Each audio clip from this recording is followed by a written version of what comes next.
What's up, guys? It's Andrew Callahan here. Welcome to the third installment of our Palestine series. The military's offensive extends across the occupied West Bank. Many warn a breaking point is coming. إن شاء الله مش رايحين نطلع لو قتلونا يعني بنضل هيك. And it says, I know that pictures may cost me my life, but that will never stop me from taking a shot. نحن دارين كيف بدنا نسوي والله يتوقف.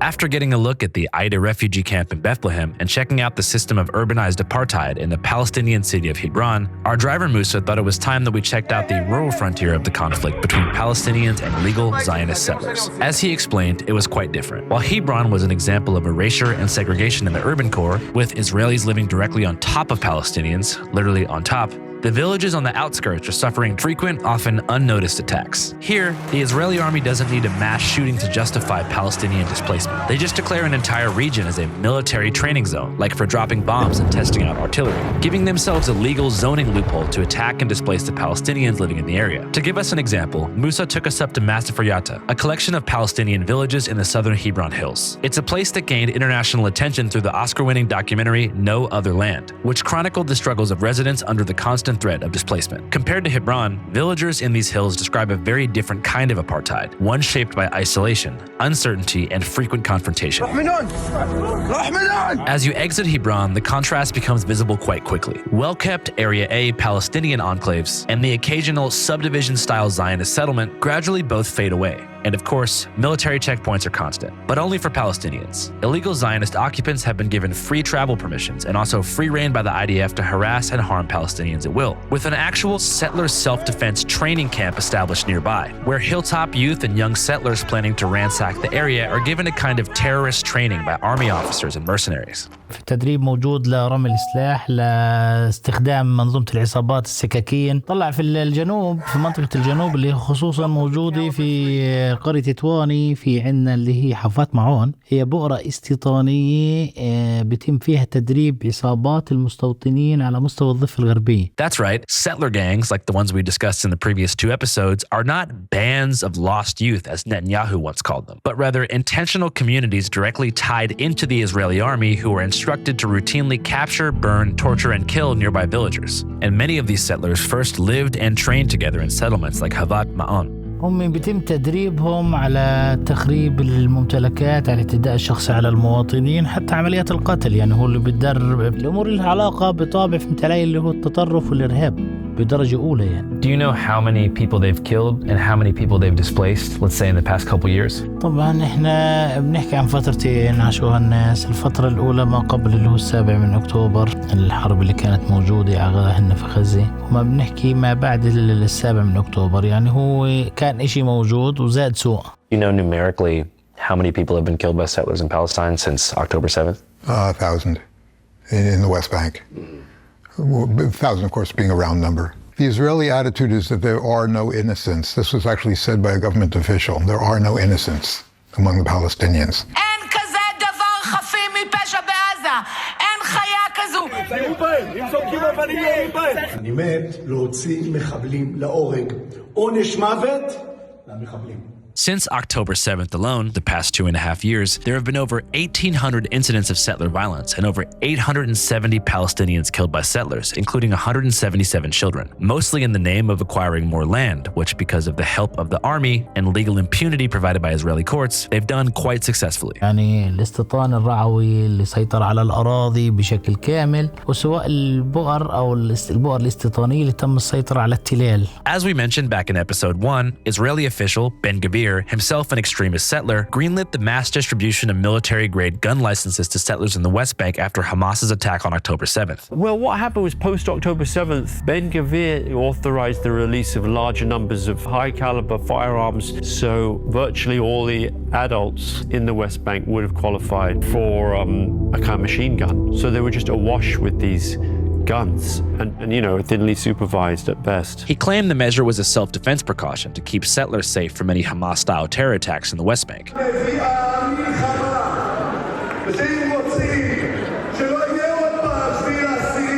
Of course, no such attack would ever occur.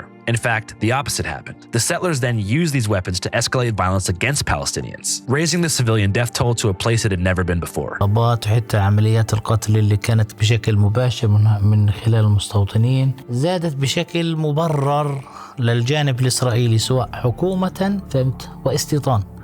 So, going back to what Netanyahu said about roving bands of settler youth being nothing but unincorporated gangs of lost boys, portraying the settlers or colonizers as being the driving force of displacement themselves is a common trope. I think it's much bloated.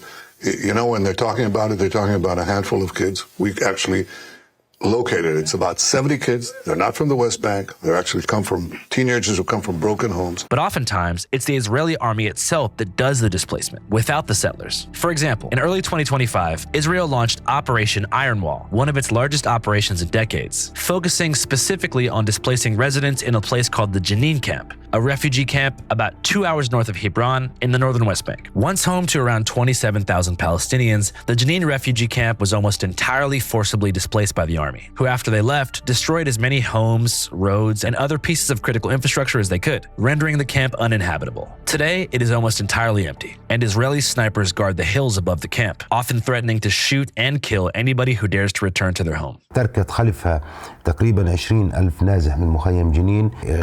تهجير العملية لا زالت مستمرة لأكثر من عام. تم خلالها تدمير لا يقل عن 2000 منزل داخل مخيم جنين بحجة فتح طرقات وشق طرقات داخل المخيم، تدمير كل المنشآت التجارية، تدمير كل البنية التحتية داخل المخيم بشكل كامل، سواء في الصرف الصحي أو في شبكة المياه أو شبكة الكهرباء.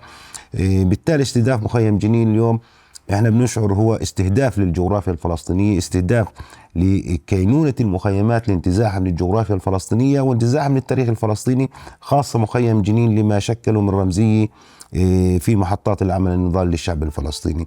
واعتقد انها هي البداية. في حال نجاح الإسرائيليين في مخيم جنين من انتزاع هذا المخيم من الجغرافيا الفلسطينية والغاء وجوده، هي سوف تمتد على باقي المخيمات وتطال كافة المخيمات.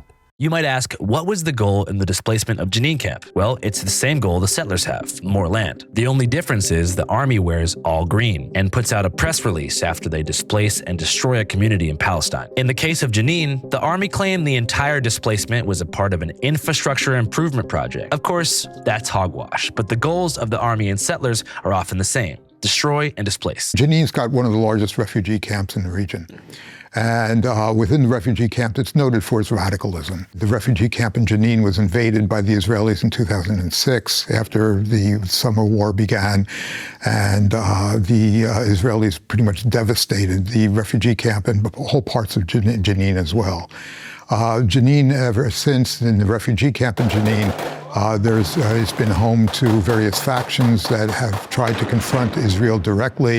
And as I said, those factions included Hamas and Islamic Jihad and various factions that are associated with the PLO. The Popular Front for the Liberation of Palestine and factions like that.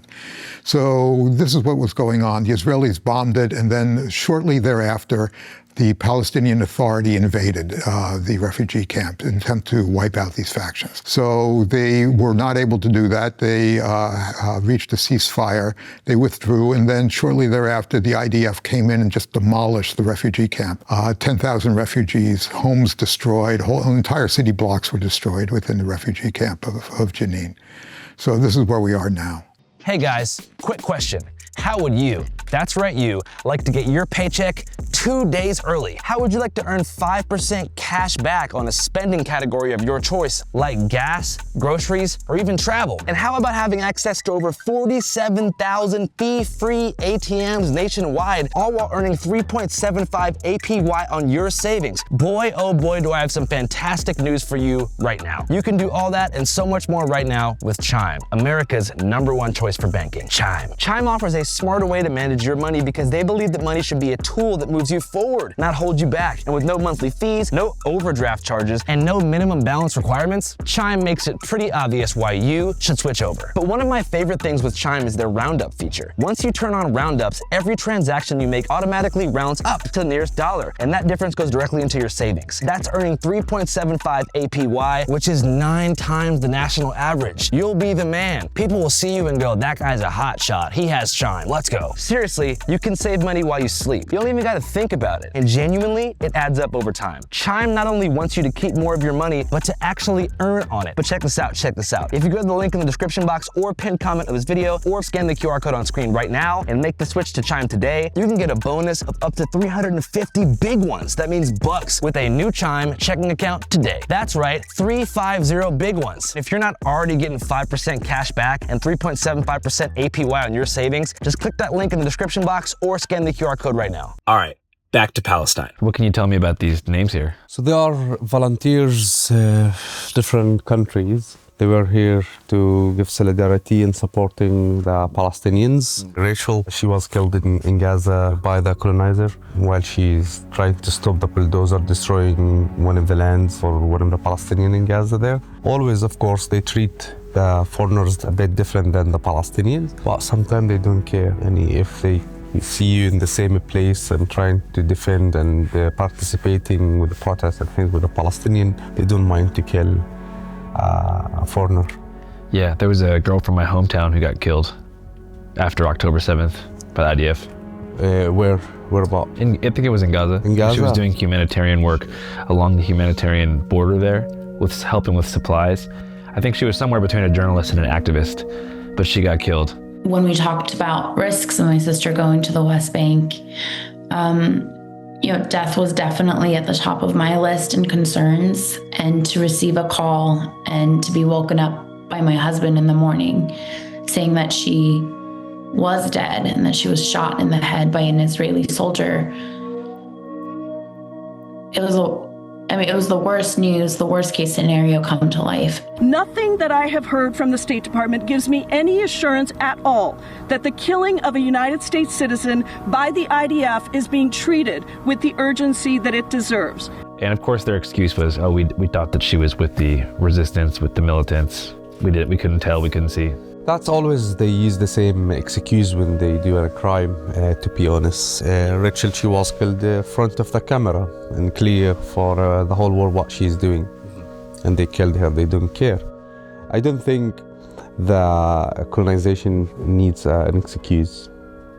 Yeah. They could do whatever they want because in the end of the day, no one will gonna punish them or deal with them. 23-year-old stands in front of an Israeli bulldozer in Gaza. The bulldozer drives over her, crushing her to death. An Israeli investigation took 1 month and found no Israeli soldier was to blame. During our stay, we saw countless murals and memorials honoring citizens, humanitarians, and journalists who have lost their lives during this conflict and the ones before it. Since October 7th, Israel has killed more reporters than any other army in any conflict in recorded history, with over 250 journalists just like me killed while attempting to report on these atrocities in Palestine. As we left the memorial, I couldn't help but feel the reality of the situation setting in. With violence against humanitarians and journalists occurring on a regular basis, perpetrated by both the Israeli government and settler population, I felt a bit nervous, and it was hard to imagine being Palestinian having to live with this constant anxiety day and night. Around sunset, we traveled into a small village in the hills of Al-Mufakara, just south of Hebron, and spoke to villagers midway through the process of setting up a nightly patrol to protect their community from settler attacks. احنا من الحراسة هذه من 7 أكتوبر ورجاي نصبنا هنا خيمي على أساس أن نقعد فيها ونتضارب فيها عن السقعة فما قدرنا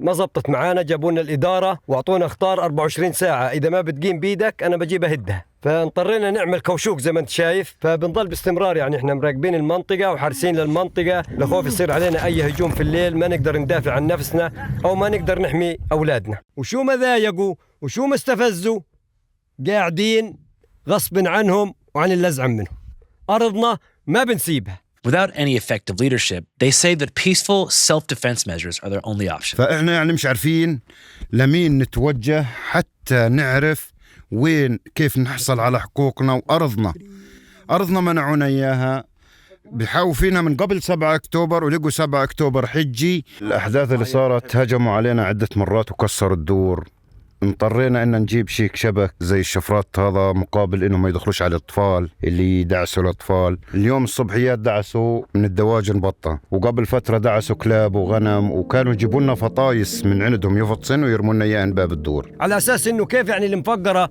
ناس قاعدين وساكتين ما سووا مشاكل والتزموا حفاظا على اولادهم وعلى حالهم وعلى بيوتهم واقتحموا الخربة من جميع النواحي، يعني طوقوا الخربة تطويق، وحديتهم بس كيف نزلوا من السيارات بلشوا في الخربة قنابل صوت وفلم، يضوي فلم في الجو، ضوى الخربة كلها ويضرب قنابل صوت، ما في دار إلا ما ضرب عليها قنبلة صوت. صار صريخ لأولاد الصغار، فغير النسوان، يعني منظر. قال لي إذا بصير مرة ثانية بيجي أي مستوطن بيحكي إن كنتوا رجمتوا حجار، أنا باجي هان بحرق الخربة حرق. In addition to the civilian attacks, home demolitions, and other war crimes committed every single day, settlers have also used animal abuse as a way to try to force Palestinians off their land and create terror. For centuries, people in villages like in Massafuryata have made their living through agriculture and livestock, and it's been passed down through generations, providing food, money, and forging a deep connection to the land. Because of this, settlers will steal, torture, cut the eyes out of, or even kill the sheep that belong to villagers, typically by going into their houses or farms to commit horrible crimes against these animals. Intentional infliction of trauma and terror aside, without any source of food or income, communities often starve, have to move elsewhere for sustenance, and slowly disappear as nearby illegal settlements grow and continue to expand. المستوطن وصلت فيه يسرح باب الدور بالغنم، وغنمنا محشرة في الدور، إن سنتين غنمنا ما طلع من الأسير، مع إنه الأرض أرضنا والمستوطن صارت هي أرضه، وإحنا أهل الأرض ما إن ممنوع نتحرك من الدور. يعني استفزاز وصل معنا فوق ما إحنا متضايقين، وضايقونا البؤر اللي أنتم شايفينها كيف مطوقة المفقرة تطويق، إحنا كمان ضايقنا على حالنا مشان نحمي حالنا ونحمي أولادنا، فحطينا القدير هذا اللي أنتم شايفينه، ضايقنا على حالنا أكثر بس مشان نحمي أولادنا.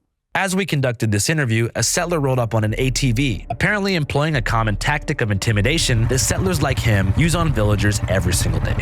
Now maybe you'll see him with the normal uniform, but in the night he wear the soldier uniform, and he come back and start searching houses and interrogating people. طبعا هذا العمل العادي، يعني احنا هذا بنهتمش فيه كثير جدا، هذا لأنه روتين عادي. He will go there and he will call the army, the Iowa. Yeah.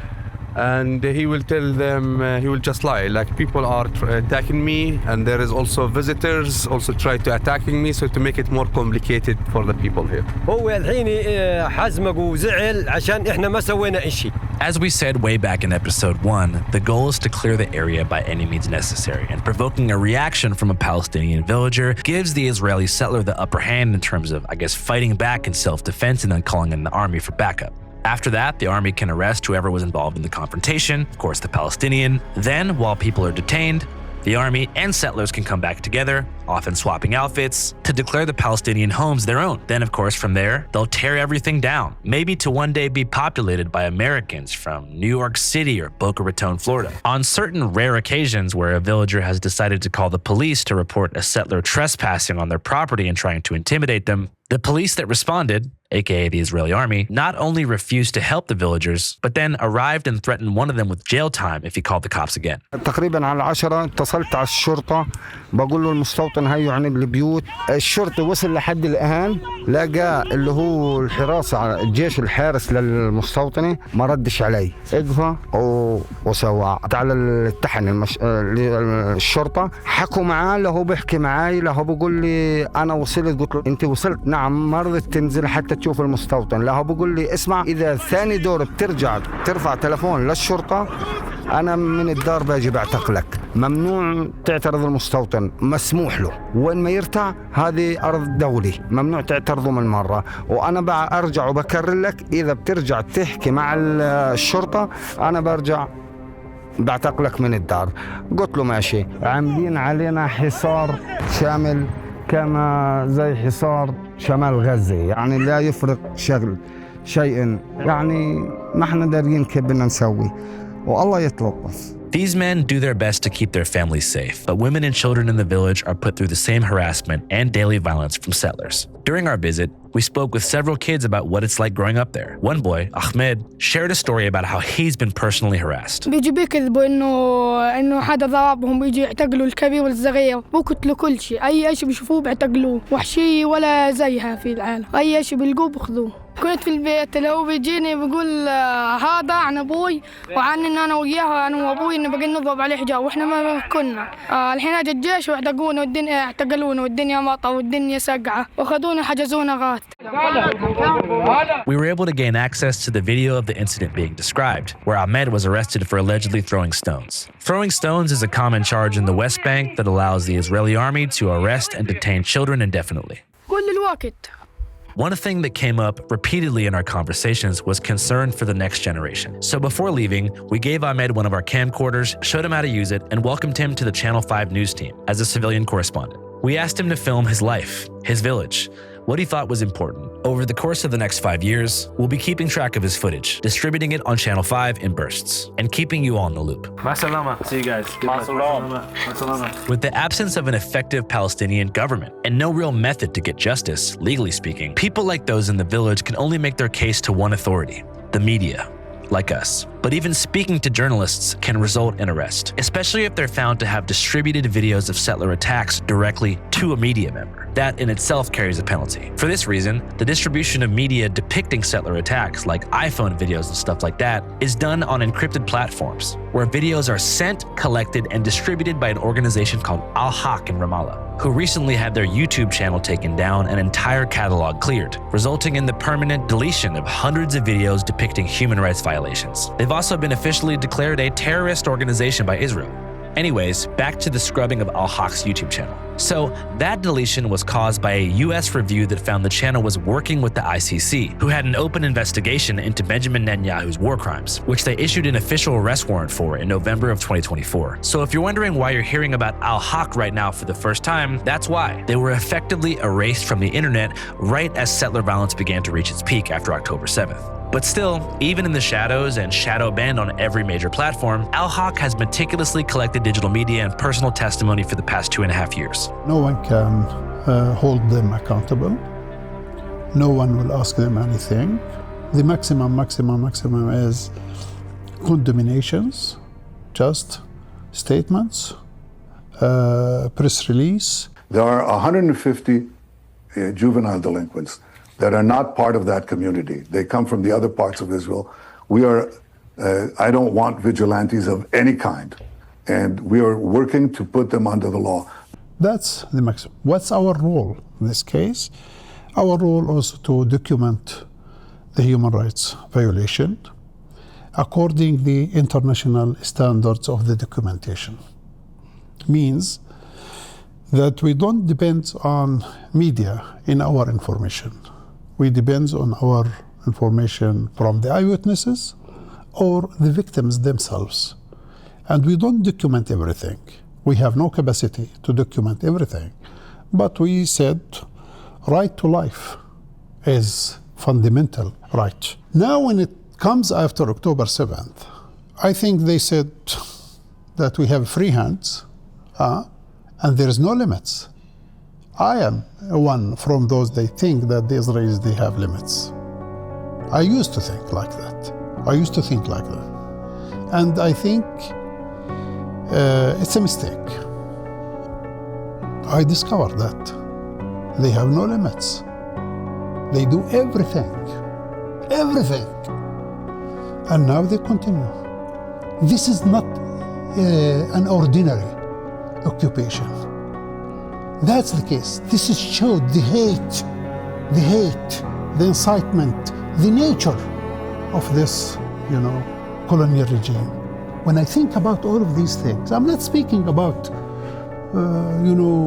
the competence and the battlefield here or there with Hamas or the Israeli soldiers. I'm speaking about pure, clear. This is a protected place. This is protected persons. Why you do this? Why you rape a woman in front of her children and her husband? Maybe you ask me, does this happen? Yes, it's happened. That's the case. This is how the Israelis are acting. And it's not an isolated incident. It's part of a widespread practice. October 7th, or more than October 7th, or less than October 7th, or any time and anything happened, it doesn't justify the Israeli reactions. It doesn't justify committing atrocities and genocide. It doesn't justify committing war crimes and the crimes against humanity. It doesn't justify to kill babies, children, people, civilians like that. It doesn't justify to attack the health system, the rest of the health system in Gaza. To go, for instance, and to attack an injured person. He is in the intensive care unit and send small drone, and kill him inside the intensive care unit. It doesn't justify, to close the cities and villages and cut off between the Palestinian communities. It doesn't justify rape of Palestinian prisoners. It doesn't justify torture and killing prisoners in their hands. Here you see that the Israelis, they act as they are acting in the jungle. Maybe you ask me, do you have information? I said, we have more than information. We have stories. And this has happened against thousands of Palestinians. Until today, they are treating them badly. For instance, you take a doctor from the hospital, taking him here, beating, torturing, all of these things. Because you don't feed them for days, you throw a yogurt can like this on the floor and ask him to take it by his hands cuffed back. This is, wow. I think this is a sick society, and this is a sick army, and this is a sick people. That's the case. Do you think with this new generation of young kids growing up in the West Bank, there could be any kind of major resistance movement that grows in the following decades? Look, I don't know when, but I'm sure that maybe it's tomorrow. I don't know. But I know one main thing, that if there is an occupation, it will be a resistance.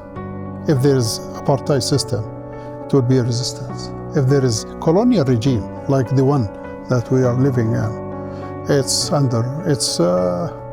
resistance. That's, except if we are not normal people, and we are normal, and we are, the owner of this place. Great, well, thank you so much for your time. Thank you. I appreciate the interview. Thank you. Well, if you look at settler colonialism, you see that this has been a way in which colonists have been able to so-called clear the land. I mean, the American move to the West, for example, was, very, very similar to what the Israelis are doing, clearing out a population. I just can't believe in this era, I'm sure you're used to all this, but with cell phones, that there's still a place where someone can kill you, illegally occupy your village, kill you, take any of your stuff, and then the army's okay with it, and you can't prosecute them, you can't do anything. Can't. So if you were living in one of these villages, like in Masafariata, and you called the cops, who would pick up the phone? The IDF controls the area. يعني الشرطة صرنا نتصل على الشرطة تودي جيش، الجيش موالي للمستوطنين. لأول مرة بنشوف مواطن لابس سويل يتحكم في اللباس العسكري.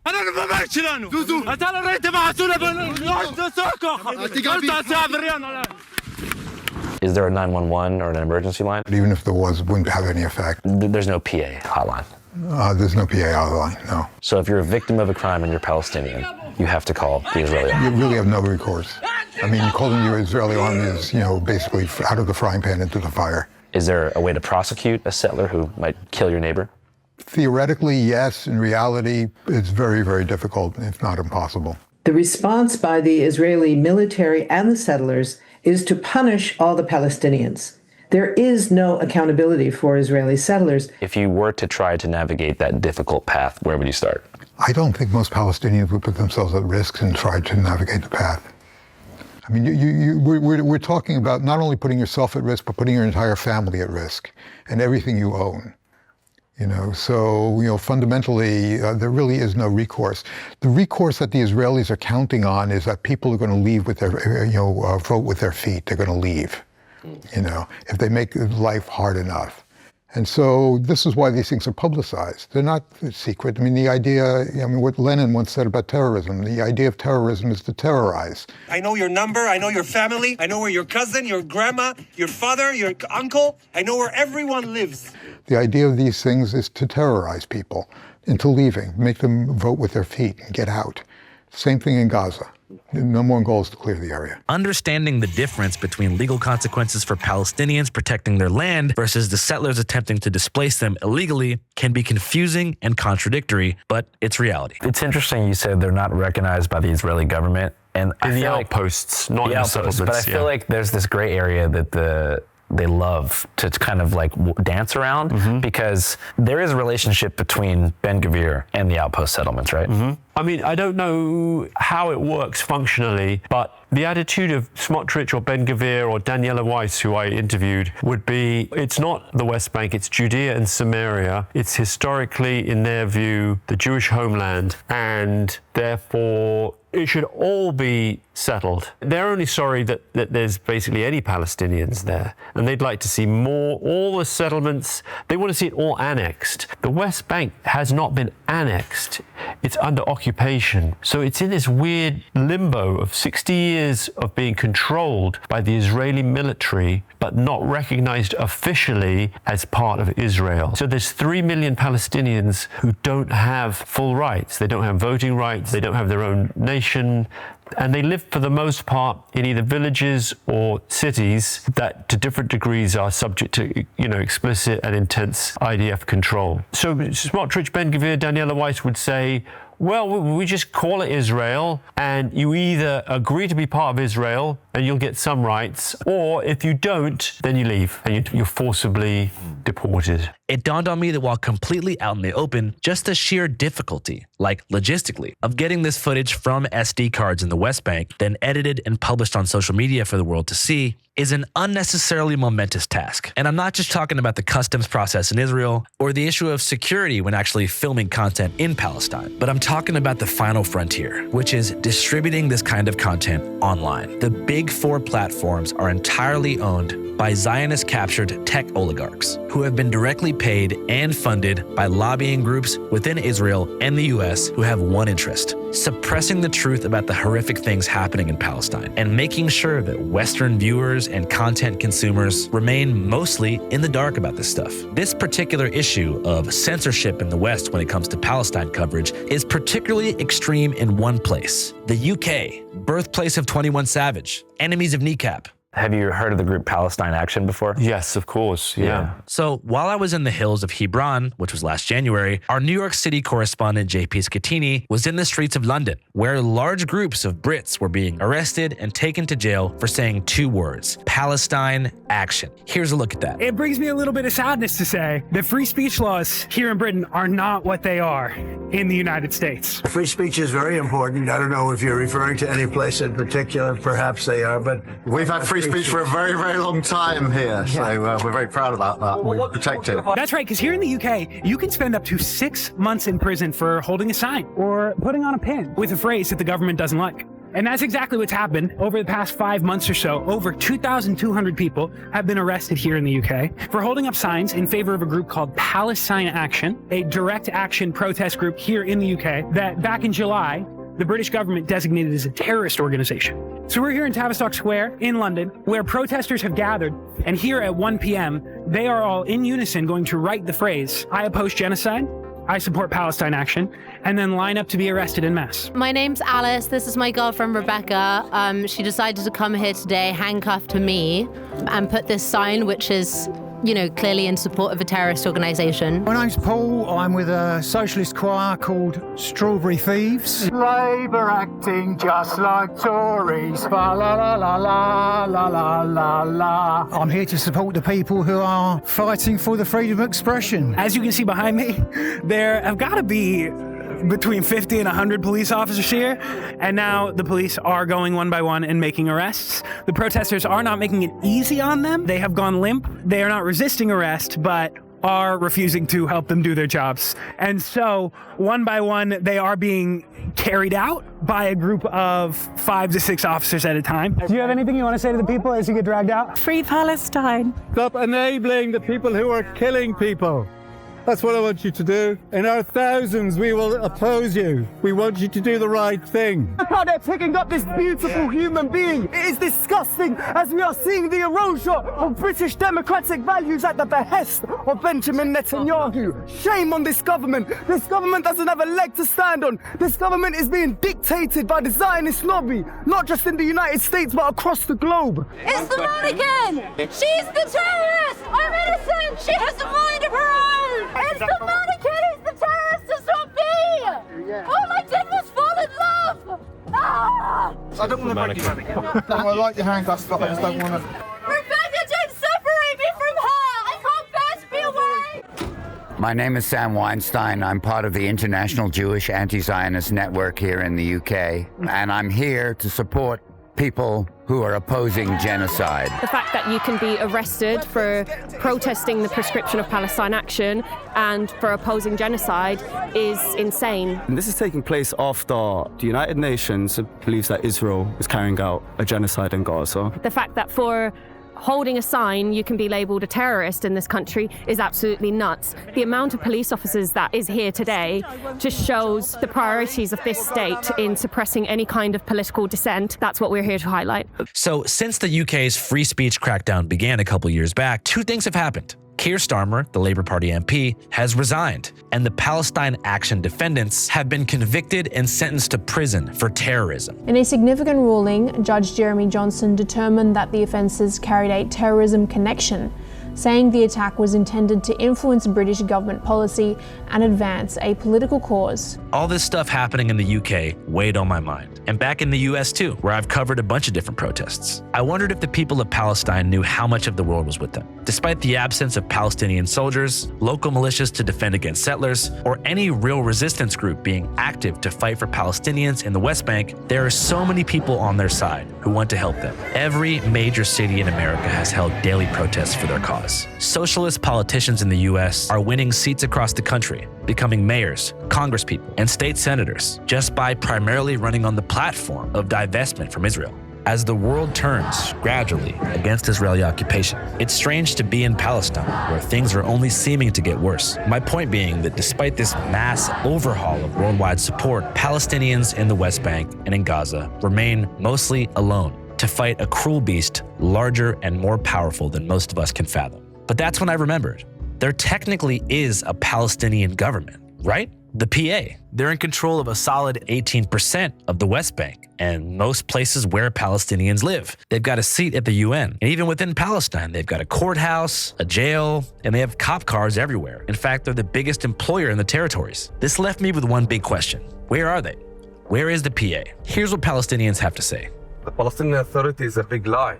سلطة عاجزة بكل ما تحمله الكلمة من معنى. ولا سوونا أي إشي من 7 أكتوبر لغاية اليوم. السلطة ما قدمت لنا أي إشي ولا يعني ما فيش أي مساعدة من السلطة. يعني السلطة فيش في ده إشي هي أول إشي. This authority it has no power. الإسرائيلي قوض السلطة الوطنية الفلسطينية ومنع إمكانية المعالجة إلها. يعني. اليوم أنت بتحكي عن جسم فهمت على موجود للسلطة مش قادر تدفع رواتب للموظفين اللي هم فهمت علي إنك. السلطة ما لهاش عندنا أي سلطة. ما في لا سلطة راح تسوي إشي ولا الدول العربية مسوي إشي. مدام هذول العالم في السلطة العوض الله. During my time in Palestine, the PA had been like a ghost, hardly even there. And despite my best attempts to reach them, I was unable to make contact. But on the last day, our team got a call from the head of security services, the equivalent to the general of the PA Army. He said he wanted to meet up to discuss what could be done to resist settler expansion in the West Bank. So I took a trip to Ramallah for the meeting. His name was Anwar Rajab, Brigadier General of the PA, a former bodyguard for Yasser Arafat during the Second Intifada, now in charge, who claimed he had a plan. Of course. If you'd like to see our full interview with the Palestinian general and support us while doing it, we've just put the entire thing up on Patreon at www.patreon.com/channel5, where subscribers pay $5 a month to gain access to our entire catalog of early, exclusive, uncensored and unreleased content with the knowledge that they're supporting us while doing it. As many of you guys know, Channel 5 is a totally independent operation that exists without a single dollar of corporate investment and is currently upscaling and expanding our operations in the midst of a lawsuit. So we need to keep the Patreon booming to finance our ongoing mission. Again, if you want to see the full Anwar Rajab interview and follow our crew as we speak with the victims of the Jenin camp displacement, head to our Patreon and consider supporting us. I'm going to put the link in the pinned comment and description box of this video. Have a great day. Channel 5 live worldwide, Hollywood and Vine. Fuck the authority, Channel 5 News. Channel 55. We don't fuck with custers. And 5 is the best number. Hey, what's up, guys? There's something I forgot to tell you about. We also just launched our own streaming platform called C5.now. We have 5 films on there right now. Film number 1, The Art of Protest, made by the homies over at Indecline, who we interviewed a few months back. Film 2, Rat Film by Theo Anthony, set in Baltimore, investigates the lives and times of the rodent population through the eyes of the people who love the rats of Baltimore, study the rats of Baltimore, or are paid to execute and trap the rodents of Charm City. Documentary number 3, Star Cash by Haley Garrigus, an amazing Wall Street documentary that follows the lives of market predictors, that's right, stock analysts who stare at the planets to figure out what's going to happen with the money.